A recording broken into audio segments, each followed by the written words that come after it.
Ya, dalam waktu dekat Koalisi Rakyat Bali yang terdiri dari 9 partai politik akan mengumumkan bakal calon cagup dan cawagup Bali tahun 2018. Ketut Sudikerta yang sudah santer akan maju mengaku sudah memiliki pasangan untuk pilgub mendatang. Pemilihan Gubernur Bali sudah di depan mata.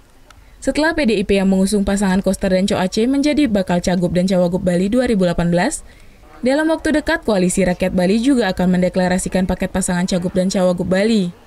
Ketut Sudikerta, yang merupakan Ketua DPD Partai Golkar Bali, digadang-gadang akan menjadi cawagup Bali berpasangan dengan Rai Mantra yang diusung sebagai cagup versi KRB. Namun Sudikerta masih enggan berbicara terkait pencalonannya tersebut. Sudikerta menjelaskan, sebagai kader dari Koalisi Rakyat Bali, ia akan tunduk terhadap keputusan dari KRB. Namun ia mengaku sudah mendapatkan pasangan pada Pilgub 2018 nanti. Hakikatnya saya serahkan semua kepada partai berkoalisi untuk melaksanakan proses daripada penentuan pencalon itu, karena pada hakikatnya kita tidak haus akan kekuasaan, tetapi kita lebih mengedepankan daripada kepentingan masyarakat kita dalam mewujudkan berbagai program pembangunan tersebut.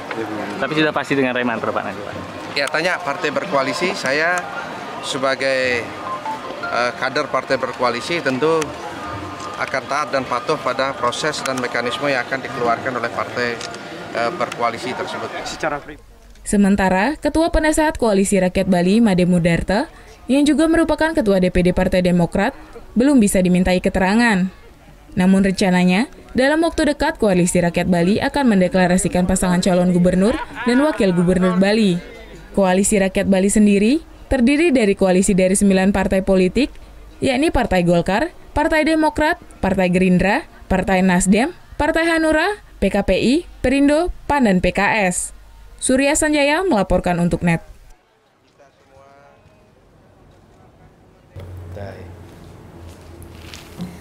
Udah selesai kan nontonnya? Nah, jadi jangan lupa buat like, komen, dan subscribe ya.